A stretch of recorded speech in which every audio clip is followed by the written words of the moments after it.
Hi everyone, welcome back to Sparkle on Substack, the podcast with me, Claire Venus. It is a rainy Saturday afternoon and I'm so lucky to be speaking to Tamzin this afternoon. We're going to dive into all things art and Substack and creative approaches, and I'm so excited for the conversation. Hi Tamzin.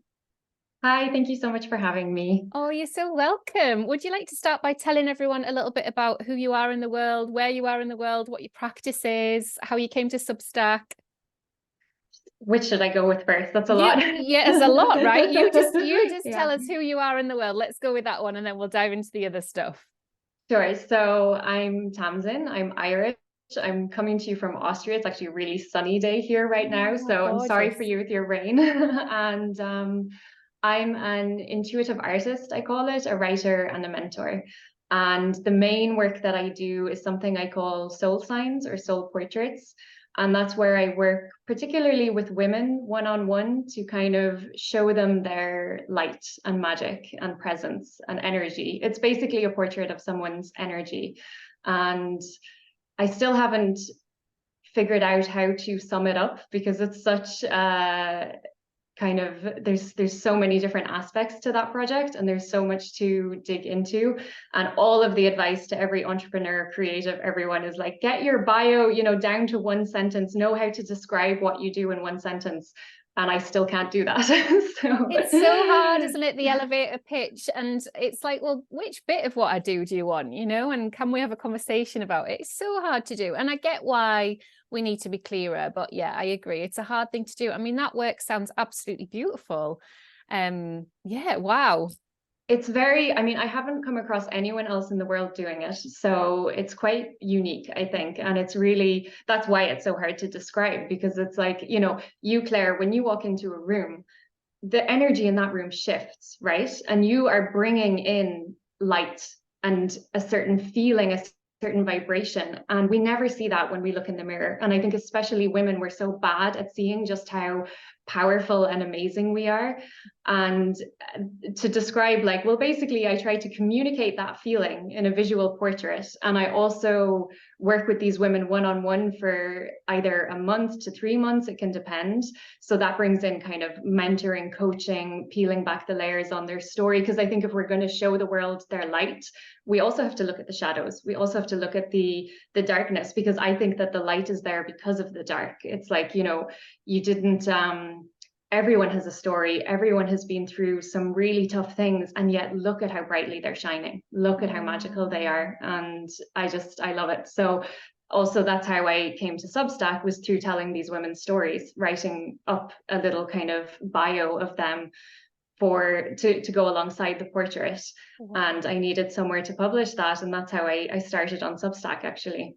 Wow. And so when you're publishing those stories on Substack, are those anonymized? Do the women give you permission? Like, are they in that space of going, wow, share this with the world? Or is it more just like you quietly sharing that kind of process happened?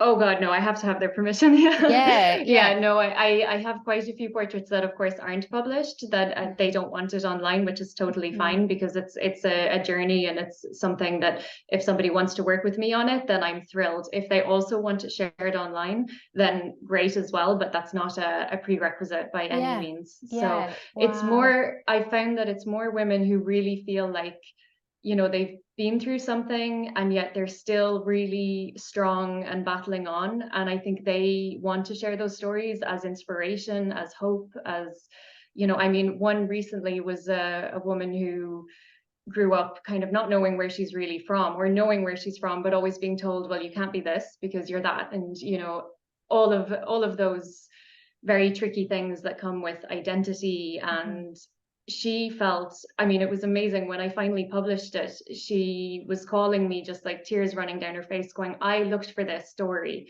when I was a kid growing up. I looked for, Pakistani or Indian girls who didn't feel like they quite fit into the mold here, there, anywhere. And now I can be that for little girls everywhere, that if they're looking, if they don't feel like they fit in, that they can find this story. Which for me is just such an amazing feeling if I can do that. I did say to her, listen, I'm afraid I don't think my Google search ranking is quite good enough for that yet. I'd like to believe so, but it's things like that, that the things we go through, and when we want to share those stories with the world, to say, Yeah. look, you're not alone. Yeah. Wow. And it's an incredible creative catalyst, a lot of which we won't ever really know the true ripples for, right? Like, yes, we can come up with all the search terms, we can reflect the words back from our customers and clients and everything that's happened, but actually sometimes magic will just find its way to somebody who needs to read that story, and they'll read that story and witness that artwork from you, and that's going to shift and change something you might never know. Yeah, I mean, I hope so. And that's the Mm. beautiful thing about doing this kind of work all the time, isn't it? Is that we never know who it's reaching. Yeah, for sure. Yeah, I think it's a really curious thing around being creative online, and it's relatively new to me. So I've done this work in the world in person for my whole career, and then the pandemic shifted a whole load of things, and there was some quiet introspection that went on, and then a phase of going, wow, like there are all these words that need to come tumbling out, and that's what brought me to Substack. And then in that space of showing up on the internet, but also in a kind and generous space, more grew from that than I was ever expecting. And I'm curious about your journey with that. Like, what made you decide to start a Substack? Had you heard of it before? Like, had somebody else described it? Did you read somebody else's Substack? Did you know it was a newsletter provider? What happened? Well, as a creative entrepreneur, I was just a visual artist before I started doing this kind of work. So my main way of reaching people was Instagram. Mhm. And, over the years, it was slowly growing. I wouldn't say it ever got to, masses of followers or anything. But I found it so draining, and I found that it didn't really convert. I got clients, sure, but not at the level I needed to survive. And I could see that it just wasn't working for me in many ways. I wasn't enjoying it. It lost that creative buzz. In the early days, there was some sort of excitement about creating on Instagram. And for me, that got really stale. It didn't feel good anymore. So Substack, I had been following a few Substacks that I just really like to read. And I always had it in the back of my mind that I knew I had to start a newsletter. I knew it was a more effective kind of marketing mechanism.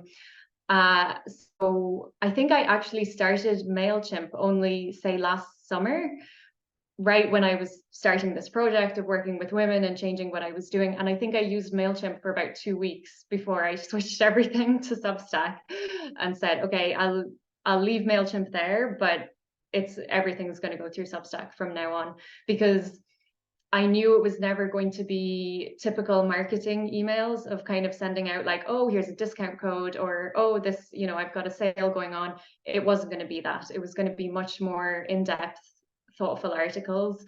And it felt such a pity to kind of send that out and then it's gone. It's gone to people's inboxes. If they got it, they got it. If they didn't read it, they didn't read it. Substack offered this place where, well, it lives on, it stays there, and I can see this collection of writing building, and people can still find it later and can still find the post later. And yeah, it just offered so much more from that point of view. Yeah, that's it, isn't it? I think that the comparison is so stark between what a mail list provider like MailChimp can do and how we come to it as creatives, and then what Substack is and what Substack can do, because we've got the newsletter function, sure, and the email function. But then, like you say, it's this kind of curated set of, well, it's a curated journey, if you like, isn't it? Especially with your work. So it's like where you've been and where you've posted, and then the storytelling and that kind of co-creation of where it lands with other people. And I know that massively influences my work. I wonder if it does yours too, when you're receiving that feedback. Or I know that you've done some really brilliantly thoughtful notes as well. So just for anybody that doesn't know what notes is, it's the inbuilt network for Substack. So it's kind of like a Twitter, but I don't like to call it Twitter because it's so much more than that. It's a place to connect, isn't it? It's a kind of 24/7 party, but in a really kind of beautiful way. Like, imagine a beach party. It's kind of like that sort of vibe, isn't it? There's a fire roaring over there. There's maybe some marshmallows on it. There's like a silent disco over there if you want it, but there's lots of people turning up and meeting each other and supporting each other's work. And Tamzin does very poignant, beautiful invitations to us to kind of respond to, which I love. Oh, thank you. It's that co-creation though, isn't it? It's that spark of I want to respond to this. Like I've got something to say, both in what we put out as art, but also what we put out as invitations to others who are also writing or making art. So yeah, how's that process been for you? How has your work landed on Substack, and how's it all feeling when people are receiving it? I think what for me was really huge on Substack was what you're talking about is this community aspect, this interaction with others. Like you said, it's like a beach party, but it's a beach party attended pretty much exclusively by other writers and other creative people who are all kind of looking to achieve the same goals or to work together in ways. So it was that collaboration, but it was also that I felt like I was immediately getting work through Substack, and I couldn't believe that, with a very small list, I couldn't believe that I was getting client requests. And you could argue, yes, I'd started doing something very different. I was doing these soul portraits and bringing in mentoring so that it came through that, but it didn't feel like that. It felt like with Instagram, I'd been posting for ages and maybe got, not much in return for it. And then coming to Substack, it was just such a different feeling that there was this appreciation for what you put out and how you engage with people, and a whole different depth to the relationship. I think than even, because I had some great relationships on Instagram, and I would say I still do in a way. I haven't posted there for about 6 months or longer, but just I loved those comments and that engaging on Instagram, and I really appreciated everyone over there. But there was something on Substack that just felt different. And I was having this conversation with a kind of a mentoring client recently, that we hadn't realized Instagram had kind of given us this tunnel vision in a way, that we had to create in this grid. And you just have this tiny grid space where you have to catch people's attention and do something interesting and beautiful and thought-provoking enough that it's going to capture people in the space of 10 seconds. I remember when I learned, the best reels are 3 seconds long or something. Nobody has the attention span to give you more than 3 or 5 seconds. But I think we neglect the side of it, which is that we were consuming that content all of the time. So obviously on some level, when you're consuming that content, you're also then trying to create within that sphere, and you don't realize how limited you've become and how much you've got this little square grid in mind, and you can only kind of create within this tiny little grid. And what I loved about Substack was just that feeling of expansion, that there's no grid, there's no limitation on what you can do. You want to do video one day, do video. You want to tell a story of one of your clients, do that, if with their consent, obviously. You want to write about something that might not relate or might relate, do that. It was just so open and freeing that it can be anything you want to create. You can do it there, It's so true, isn't it? It's that giant permission slip. I know it's talked a lot about in creative circles, but I do think Substack just offers us something that we were all just so deprived of, like in the way that we were trying to show up digitally, but also market who we were and our work. It's like if there's a new follower comes to a social media platform, and then they've seen one post, and then how do they circle back to get to know like all the authentic parts of who you are just from one post or maybe some stories? And then do you show that and feed that every day? And that is exhausting. Like you say, it is a hard thing to maintain. And I don't know, I do have some quite strong views on it from my own experience. And I do know when I delete and have deleted the Instagram app for periods of time, I just feel like my attention span for creativity and my attention span for observing the world and reading long form just shifts. I do feel now that I've done much more of that work and much more of that detoxing, I've got like this other relationship with Instagram where I'm like, what can I say to the people who are here with, I know the short attention span that they've got, that opens up more of a conversation, either on Instagram or, over on Substack preferably. But that's now my intention. How can I open up more conversation rather than how can I feed it? Like, what's the conversation? What's the creative conversation? What would people be most interested in? Like, what is that? And that's just an intention that I'm playing with towards the end of the year. And I don't feel anything really other than great. you know, that's it. I've put that out, and quite often there is a bit of a conversation, and then I put it down again and it gets deleted from my phone. So I feel like I've changed my relationship with it as an app and with it as an opportunity. And I'm still leaning into the curiosity of what it can be, but knowing that my creative work needs to live on Substack. Like if I'm creating, that's where it lives. And this is more of a conversation. Does that make sense? Absolutely. And I think, I mean, there's a lot to be said as well for the energetic flow. I think with Substack, that even if the majority of your subscribers are not going to be paying you, some are. And that makes such a difference, because I think Instagram, like we open Instagram and all we see, we're just bombarded by people generally in our own field or something similar. Like if I open Instagram, I see so many coaches, creative people, and they're all just trying to market themselves, which is totally fair enough. And in that, they're giving away so much for free. And I totally get that. That's a strategy. We have to give and be generous and show our worth, I suppose, or what we can do or what we know. But it is draining after a while if you are giving and not getting something back. That makes it really hard. And I think on Substack, the feeling is you can give, and there's so much more of a flow. And I don't just mean financial and monetary from the paying subscribers. I mean, even from the point of view of people sharing or people engaging on a deeper level, it just kind of feels a little bit different. And I think for artists especially, we've been trained to kind of believe that big followers on Instagram, on social media, equals success. And all we want as creatives starting off is to have that success, or to feel like we can make a decent living from it. And it doesn't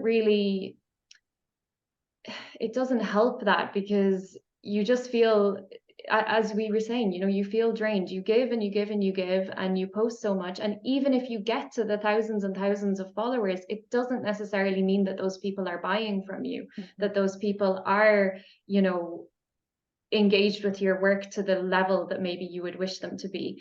And I think I just speak to so many artists who got so, you know, they'd spend 90% of their time just on Instagram and 10% of their time actually doing the art or the writing of what they wanted to do. Wow. Because they became so hooked on this idea that followers equals success. Followers equals my ego feeling okay about myself. And I think Substack somehow has just taken the pressure off that. It's removed that, because now I mean, I haven't had the Instagram app on my phone for months, and I keep wondering, you know, I have so much content now that I could share. I keep waiting for when it feels right to me that I'll come back to sharing on there. I don't know if I ever will. Sometimes I kind of think I'm probably missing out. You know, I have so much content from Substack. Even I could just take a few quotes here and there and work that I've done over the last year and just, you know, start posting it without too much effort, I suppose. But right now it's just not calling to me. It doesn't feel right to me. Maybe it will in 2 weeks' time, who knows. But it's such a relief in a way to no longer feel that kind of addiction, that need to get more followers, more comments, more likes, because that must mean that I'm a good enough artist, and that must mean that I'm successful, because it doesn't mean that at all. We've just been sold that idea. Yeah, it's, I mean, it is fascinating, and the more I hear about people's journeys with it, the more the penny drops. Like, I think when you're in it, you don't really get it, and then when you're out of it, it's like it all makes sense. Yeah, I met a guy did some co-working with me a few months ago, and he's a really cool photographer and video artist, and like lives local to me, and we were talking about YouTube, and I was telling him about Substack, and he said something like, oh, you know, I was around in Instagram for the early days and they featured me and it brought me 20,000 followers overnight for my art, you know, for my photography. And I was like, what was that like? You know, but Instagram don't do that now, right? They work on a totally different model. They're expecting us to pay to advertise, and it's a whole different thing.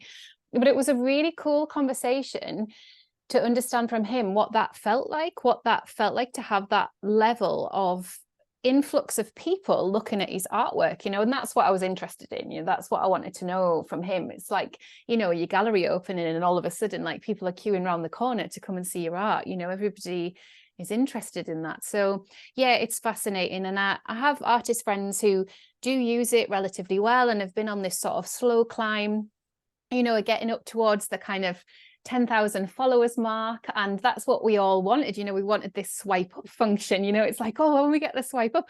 And when they took that away, for me, I was like, oh, well, okay, that's great. I can just put a link in now, because yeah, it was almost, on reflection for me and the way that I was using it, I was really busy with my project work, but I really wanted to share behind the scenes of the communities that I was working in and the artists that I was working with.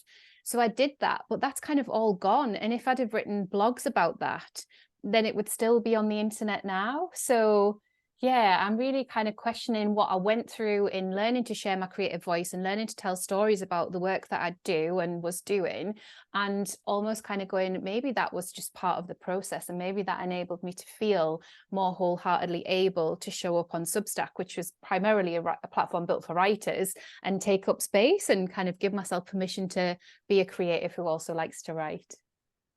Yeah, and I think no matter how we feel about it these days, it was part of the journey, you know, it was something that we maybe all had to kind of go through and give it a try. And I mean, I remain grateful to Instagram for one reason, that I don't think I would be a writer today if it wasn't for Okay. Instagram. Wow. So that was really interesting. And it was before I started this project of doing these soul portraits with women. I was just posting on Instagram to try and sell my artwork. You know, I was just posting the visual art I did. And I found in the space of 1 month, I think about 20 different people said to me, "Oh, I love your captions. I love what you write. It makes me stop and think." I had even strangers stopping me in the street saying, "I follow your Instagram," because they knew of, I'm not so well known, but they knew of me through someone or something. And they'd say, "I follow your Instagram. I love what you write." And I was going, lads, look at the pictures, please. You know? Okay, But yeah, because it was yeah, so funny to me that yeah. I was going, you know, and I had a kind of mentor friend here, and he just kept saying, your writing is the Wow. power. That's where it is for you. And I had never wanted to be a writer. My mom is a writer, so I Right. always, Okay. she's a novelist. So yeah, I kind of always saw that and thought that looks hard, you know. I'm not going to do that. And I'm a very visual person, so I didn't see it coming at all. And now I'm so grateful, because she, you know, she wouldn't write an email growing up that wasn't edited and checked and, you know, so careful. And it's funny now to look back on it, because she used to drive me crazy that if there was ever an important, you know, job application, or if I asked her to help check an essay before I submitted it, that she'd be going, "Well, I'm not sure this comma should be here instead of there," you know, and I'd go nuts because she was so particular. And now I realize that that was the best education I ever could have got in how to write and how to be a writer. But yeah, it's just really funny that through Instagram, I was trying to share my visual art, trying to make a living from it, trying to get commissions as an artist or sell my prints. And all people were focusing on was what I was writing and the Wow. captions. And that was all kind of happening at the same time as discovering Substack, coming to Substack, starting the project with women and telling their stories. So it's amazing how it all kind of came together at one moment.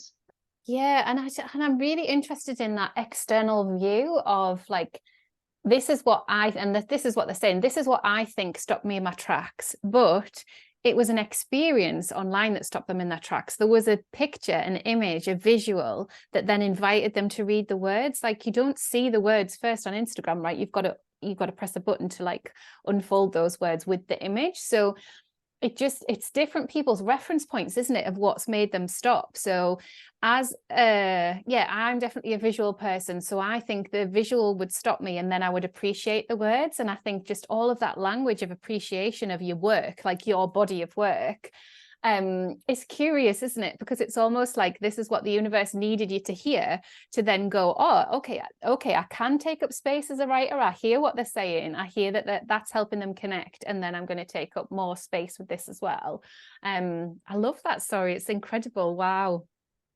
It's so funny. It really is. It really, that for me was such a huge wake up call, because Wow. you know, my mom had always said, you're a writer at heart. You can, you know, you have a way with words. like many of us do, you know, and I always was like, no, no way, not Shutting for it me. down. Yeah. And then Yeah. in a very short period of time, it was like, okay, too many people have said this to me now. I have to explore it. And my work and my life has changed since I did. Writing for me was the key to everything in many ways. So, wow. so surprising. And with the writing, Tamzin, do you feel it's storytelling, or do you feel like it's writing to as an invitation? Is it something different? Like what would you describe your writing to be? And it's obviously it's never just, well, I don't think it is. It's never just writing on its own on your publication, right? Because you usually team it with a visual or some visuals. Yeah, I mean, I'm not sure because it's about a year that I've been on Substack, so I'm not sure if I'm clear enough right now on how to say what it is I write. There's a lot about well-being. There's a lot of kind of psychology dripped in there. It's, as you say, I do every second week, I do just an image with a kind of short poem or short prompt, just a few words, to try and again just get people to reflect and think differently. That's what it usually comes down to. It's kind of examining something that we all usually struggle with at one time or another, and kind of nudge to think of it a little bit differently, nudge to reflect on it differently. And yeah, I would say I can't describe what my writing is because now I'm getting not loads, but some requests to write for magazines here and there. So for me, it's really an exploration, because if somebody asks me to write about something, then I really love that. I actually quite like the discipline of somebody saying, here's your topic, go for it. And that means that I'm still really learning and still kind of uncovering. Of course, the stories of the women, that's very much storytelling. It's trying to condense a big life story into a few paragraphs, which is a huge task. But I love doing it because those stories are just so powerful. They're amazing. These women are amazing. You know, it's incredible to have that insane honor that they're trusting me to condense their lives down into a few paragraphs and share that with the world. So that side of it is storytelling. But then the essays I do and the other posts, there's mix of poetry, prose, it's everything really. I mean, one of my favorite articles that I worked on this year, it's going to be coming out in a magazine in January, and that was about home, and home from the point of view of outsiders and from the point of view of people like me who have moved a lot, who don't feel at home where they're living. And I loved that. That was just such a fun topic to dig into, because we talk about home a lot, but not so often from the point of view of what do you do when you really don't feel at home and you are kind of stuck there and you have to figure it out. And what I love about writing those pieces, it's not necessarily just the process of writing it, it's the conversations that it sparks, you know. And I spoke to refugees for that article who can't go home, who are looking for whole different things than maybe what I'm looking for in a home. So I love that side of writing those kinds of things. It's not about me, it's about the conversations it starts and all of these different perspectives you get.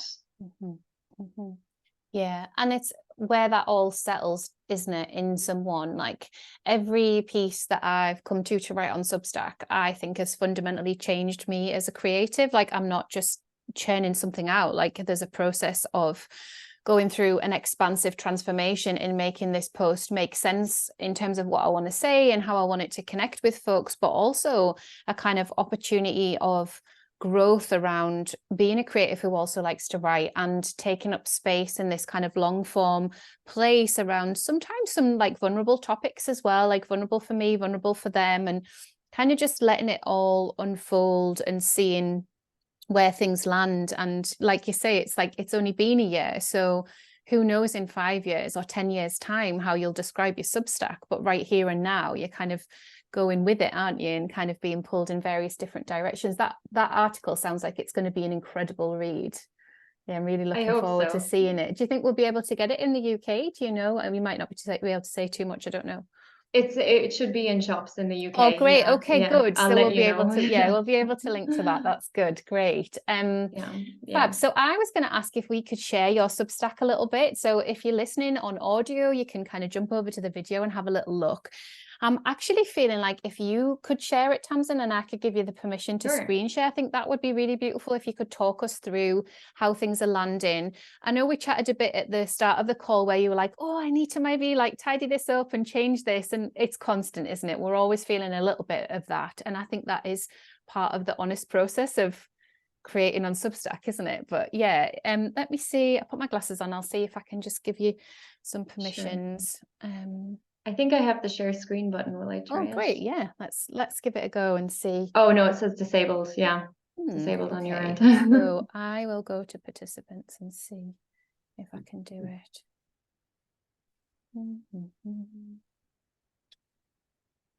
How does it? I just wish Zoom was more straightforward. It's like every time I come on, they've given me more buttons to press. Yeah, I don't know what most of them are multiple for. participants can share at once, right? That should be it. Have a go now. Okay, there we go. Yay.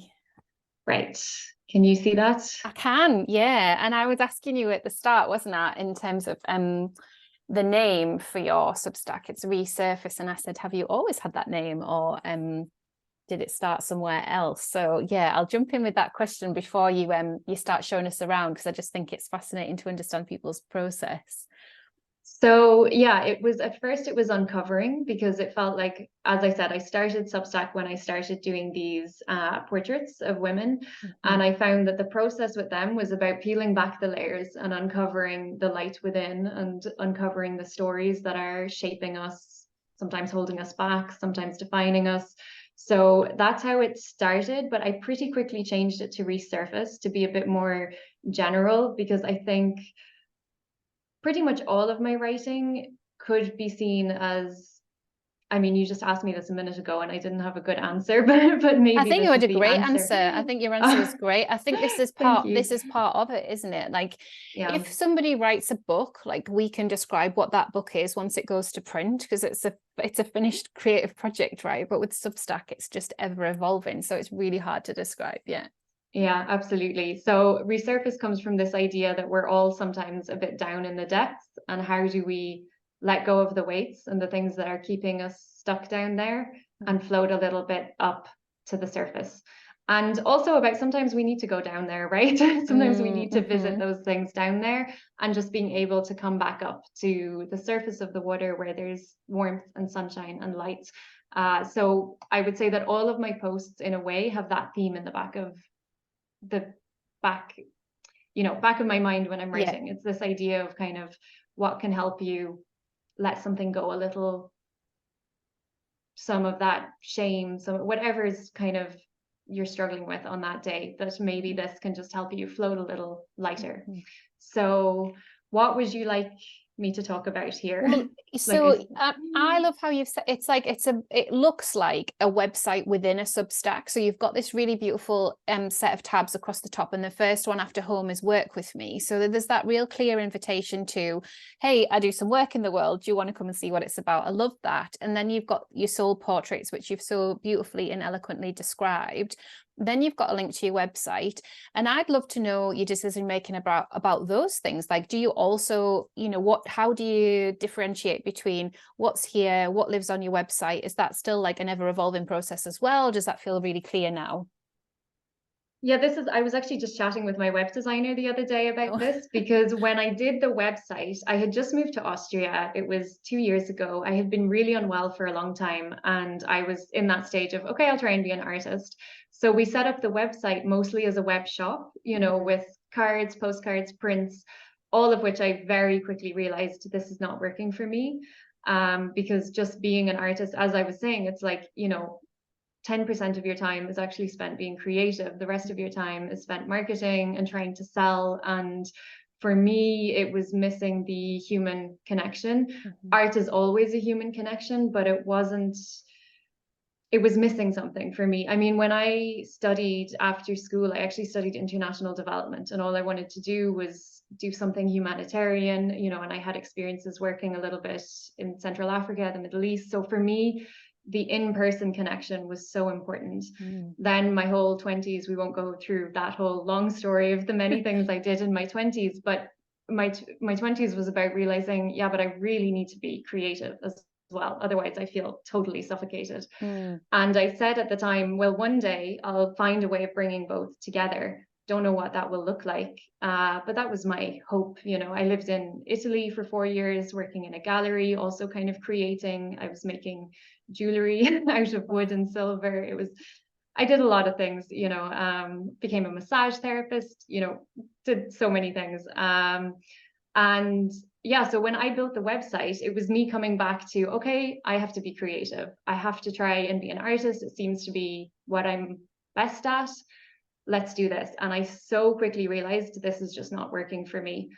And then over time, this idea of working with people and doing portraits of their energy, these soul portraits, and then I realized, oh my God, this is it. This is how I thought one day I would bring all of these different aspects together.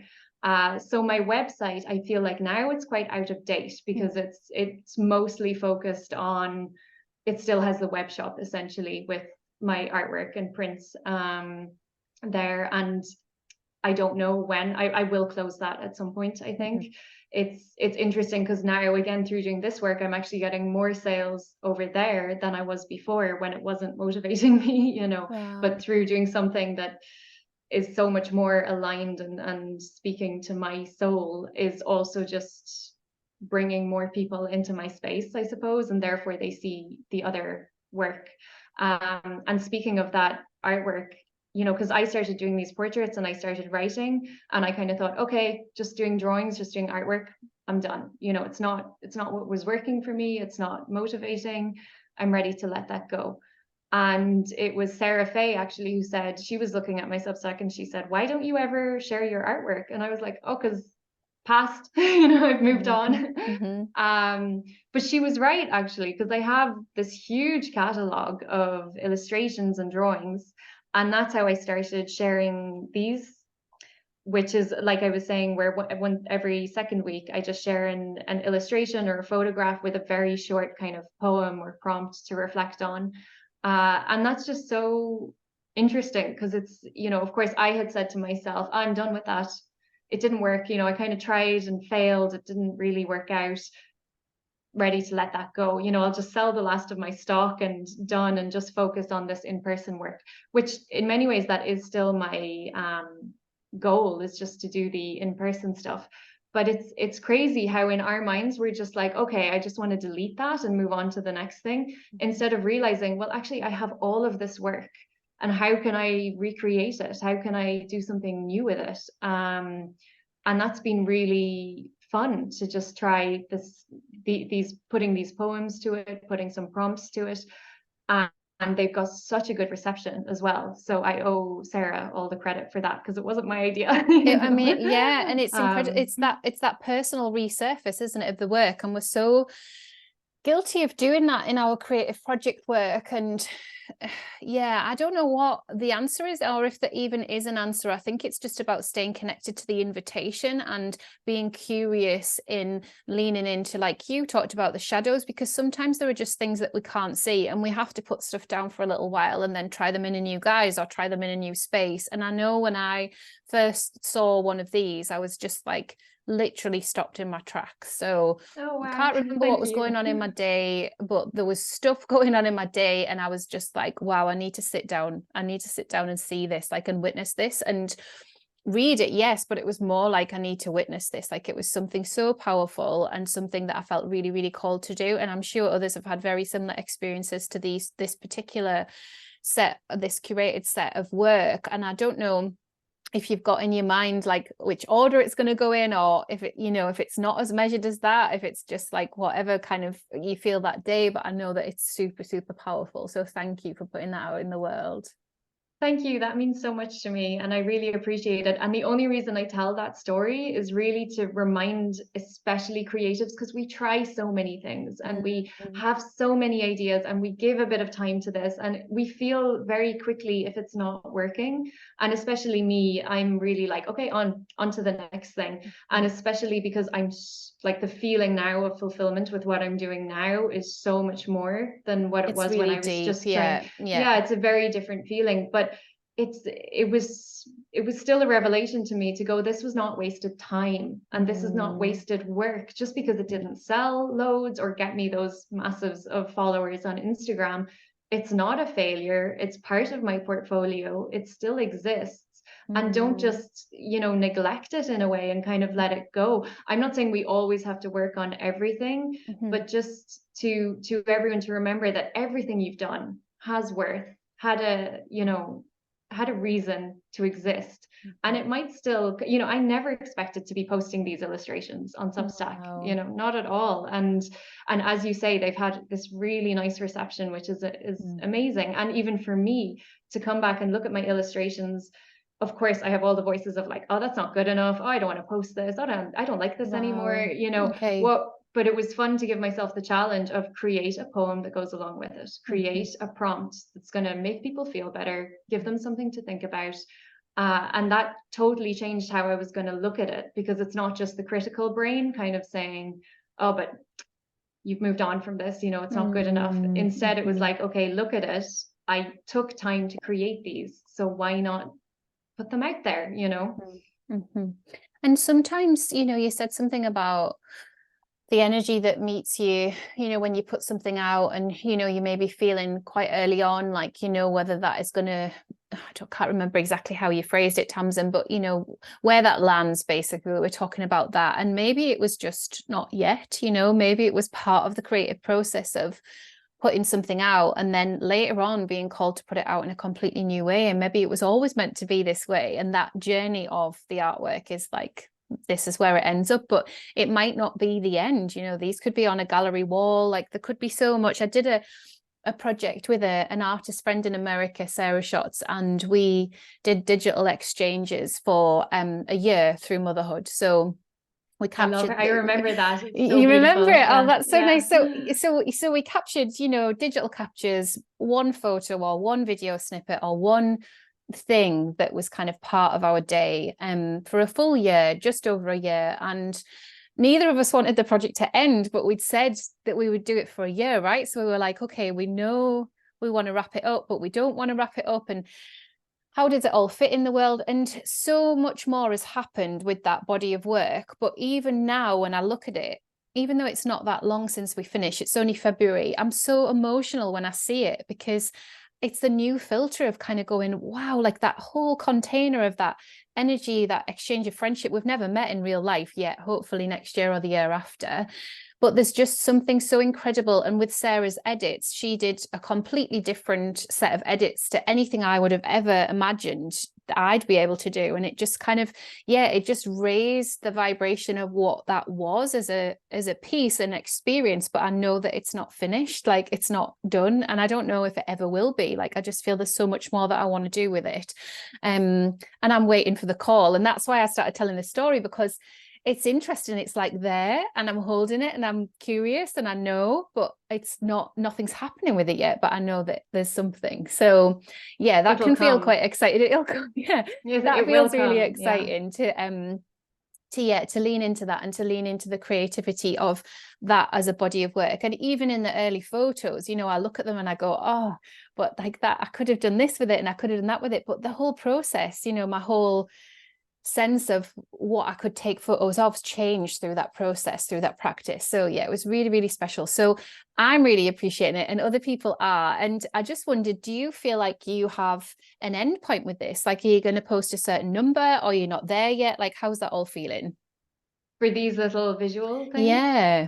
I'm not sure. I'm going with the flow very much. I'm one of those people that I schedule and plan in advance a certain amount, but I have to have freedom within that. So for now, it's as long as I find it kind of exciting and inspiring. And as long as, of course, it's not for me at the end of the day, you know, it's for the readers, it's for the people, the lovely people who choose to subscribe.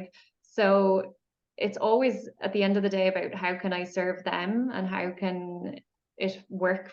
Does it work for them? Does it resonate? Does it not? So there's no plan for now. I mean, I have such a huge catalogue of old illustrations that I'm kind of pulling up and working through.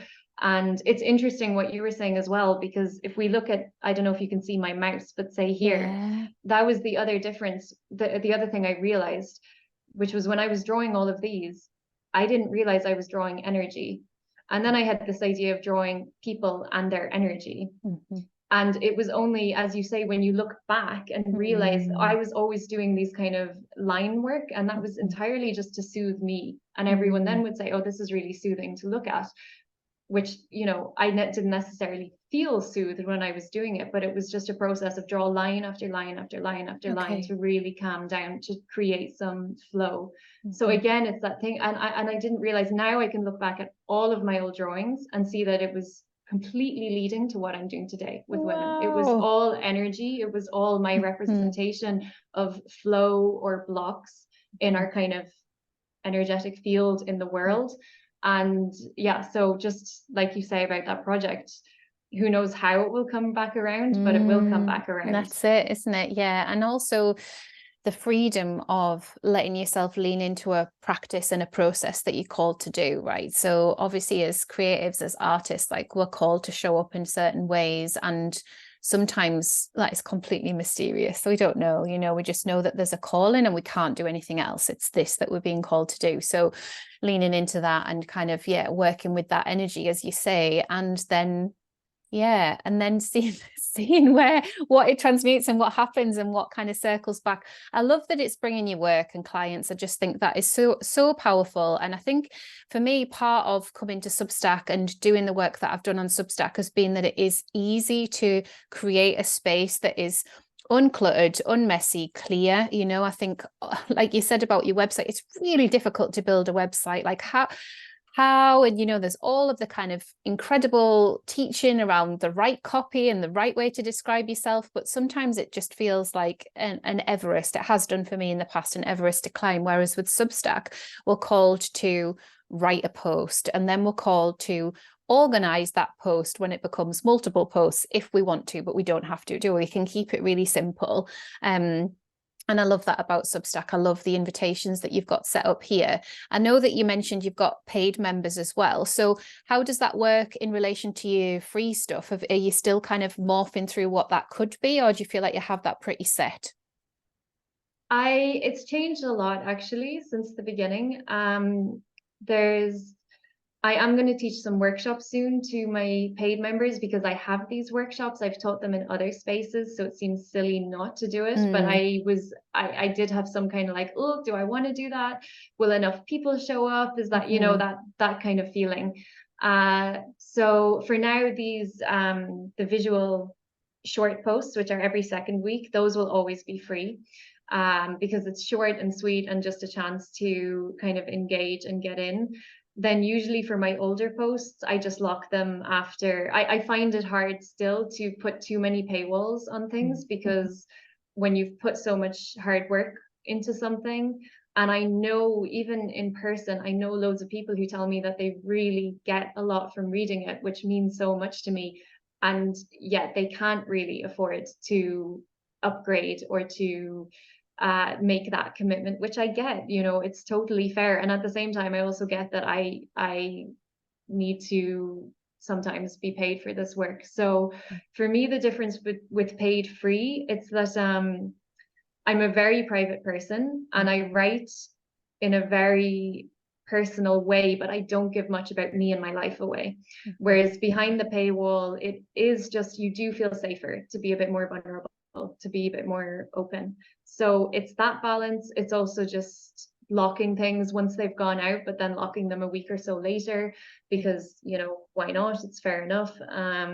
But I'm still really experimenting and still testing things. I wouldn't say I have a really clear or good strategy down. It's still, you know, still kind of a playground, Substack, I feel, in that way. And it is hard because on the one hand, you feel like, you know, I put a lot of work into my posts. I don't ever post in kind of a haphazard, flippant, you know, I really put so much work into every post.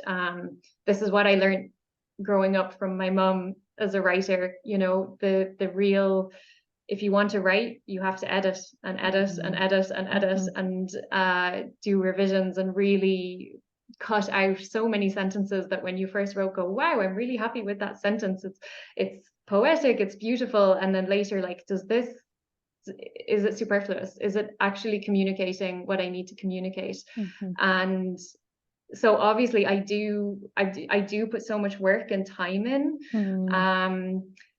So it's a tricky balance, isn't it? Figuring out what should be behind the paywall, what shouldn't. For now, I'm trying to keep as much unlocked as possible, just because I really love when people come and engage, and that feels so good. And I don't want to be kind of having that wall up.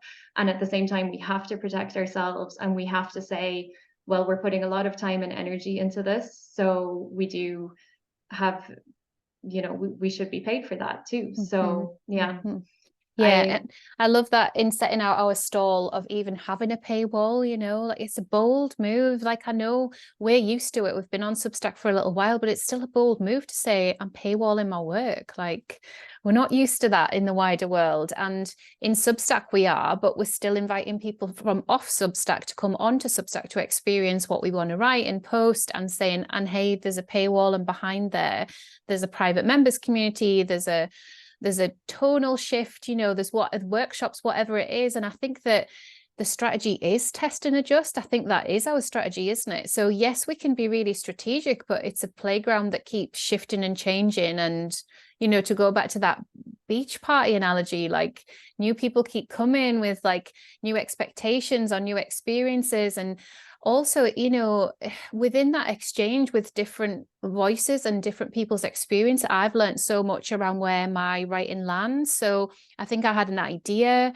and the people that supported my monthly newsletter that I set up in 2017, most of them are still there. And so, they supported the work then, and then have seen this kind of transformation and this expansion of other things that I wanted to share in other blogs. And other people have come along and witnessed it in new ways. And I've gone, oh, it's that. Like, I didn't know it was that, but it's that. And I love what you were saying about your mum, because I'm like, I so need a session with your mum, because the editing thing, it's like, I feel like I've got this far through life, and I just want to say what I want to say. But of course, writing is a craft. It's not about speaking things out. And there is a craft in my work, but I feel like I'm a baby, in editing terms. I'm like, I could lose that. It's still hard to lose things that you've written. You sort of become like really in this dance with the energy of, okay, like for me, I'm often working to like a deadline of the school run or something like that, and I want to get something scheduled and I want to put stuff out. But next year I'm feeling the call to like really edit and really go into this process of craft, and I'm excited about it. Not that anything I've done is wrong, because I really lean into my creative process, but I can see that I'm being called to like hold stuff for longer, but not hold it back, just hold it, right? Yeah, it's not about holding back. I would say I've sometimes had to cut things that I've gone, but no, I don't want to cut that, but you only ever improve a piece of work by editing it. It's very rare that something is going to get worse. And if it gets worse, that's okay. You still have the old version. You can go back to that. But it really is, if we're going to communicate the message, and if we're going to keep it, I think, succinct and that people will engage it. I don't have such a huge name that people are just going to read me no matter what I put out there, or that they're going to, as you say, there's new people arriving all of the time who have no clue who we are or what we do. So, and that can feel really awkward that we have to keep repeating it, and say it again and say, this is who I am, this is what I offer, this is what I do.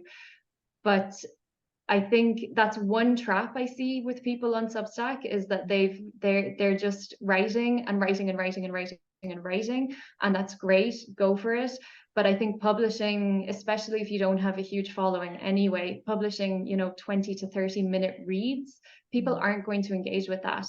And not only that, but the pleasure and the joy that can come from reading through your own work and just refining and refining and refining, and also knowing when to stop as well, and not to be too perfectionist, because of course we're so hard on ourselves, and it will never get published if we're being too strict on ourselves. I'm sure if I open any of these pieces, I'm going to go, oh God, I should change that line. I know I must, I thought of a better way of saying that. That's normal, but to at least give it some revisions, some edits, read it out loud, because it can be intimidating for people, but if anything, it's actually really, really satisfying to kind of take an idea, write it out, come back to it half an hour later or 2 days later and realize, wow, I can make this 10 times better. That's really a great feeling for me anyway. And that's part of the writing process that I love. It's not just the writing for me that really motivates me. It's the going back over it sometimes 10 times or more and making it better every time, or finding a better way to phrase something. I really love it. I find that so kind of exciting. That's the real juiciness of writing for me. That's the moment that feels really like, ooh, everything's sizzling and crackling and this is getting better. Yeah. And I feel like the way you're describing your creative process, there's a definite embodied call, like this is ready now, this is ready to go. It's not like, oh, I've got a schedule and it's got to go or whatever. It's like, and it's ready, it's gone. That's a funny one, because with these portraits especially, it's so funny. I mean, with writing, yes, I don't know if I ever feel it's fully ready, but with these portraits, I have not done one yet where I haven't had a moment thinking, I'm not going to get this. I cannot communicate this woman's energy to her the way I feel it, the way I'm reading it. It's all wrong. I can't do it. Something's not working. Or, it could be something that I show someone close to me and they're like, no, that's great. It's done. Great. And I'm like, And it's always just like an inner moment of knowing when it's finally finished, and maybe I could have spent maybe 30 hours, on some tiny detail, because I can, but it's something beyond me that says like, no, now it's done, now it's ready. And I had to learn to really trust that as well, because it's a very intimidating thing to say to someone, I'm going to show you how the world sees your energy. It's only my artistic interpretation, of course. But so far, the reception has been, every time every client I've worked with has seen things and has understood things that I could not have imagined, that I did not see when I was doing it. So there's some like bigger force at the very, very first one I did was this one. And I remember she looked at it and she was like, that's my mother's energy. That is how I saw my mother. How did you, before she died, how did you capture that? And with every one of them so far, everyone has looked at them, or their family and friends have looked at it and said, that is exactly how we see you. How did she do that?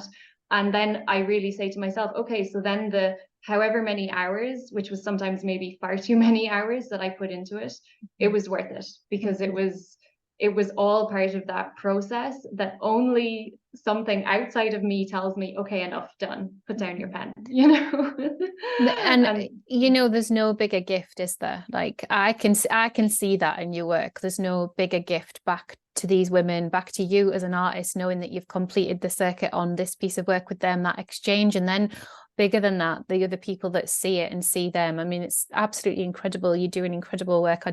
I'm in awe of you, Tamzin. I love it. I love it all. I'm so glad that we connected on Substack. I'm not really sure how it happened, but I'm very glad Substack connected us when they did. Thank you so much. I appreciate that. Yeah, no, I'm really so grateful. And I think this conversation today has been so timely for me. Like I've had a really big week of like logistical things and things feeling tough and a funding rejection. So just to be able to have a lighter conversation about art and about your process has been, so worthwhile. So you have your Substack. People can search Resurface on Substack and find you. And then you've also got another couple of online places. You mentioned your Instagram. Do you want people to head over there and like connect in there too? Sure. I mean, they can find me there. I don't know if I'll get back to posting there for now. I'll try. Yeah, there's been a bit of crossover, hasn't there? Because Substack doesn't have a direct message function. So some of us have like had some nice little chats and stuff in the Instagram DMs, and it feels like a continuation of the Substack depth of relationship. So I'm still open to it. Yeah, but you're there. So what was your handle there? It's just Tamzin Merivale, my name, and the website is the same, tamzinmerivale.com, which you can see here. So yeah, like you say, the Instagram is still working for those conversations kind of in inbox, because I don't have the app anymore, but I just see it on my desktop. And yeah, like I said, I might go back to posting on there. I feel like I should, Oh, it's inverted you'll commas. know, but Yeah. you'll know when it'll Yeah. just come. Maybe there'll be some downtime over the holidays or something like that, and you're like, yeah, maybe I'll just check it out. Or you just don't know, do you, when you might be. Or someone, I think for me it was someone had messaged me on there about Substack stuff, and I was like, oh right, okay, I'd seen it on the desktop, and I was like, I better get back to them about that. So yeah, we'll see how it all transpires. But thank you so much for today. Thank you for sharing your process, your art, your Substack. Thank you for being so generous and letting us know how you've set it up and what you've got behind the paywall and how it's all feeling like right now. I just really appreciate the conversation. I'm so grateful. Thank you so much. I really enjoyed it as well. And thank you for having me. You're so welcome. I'll see you really soon.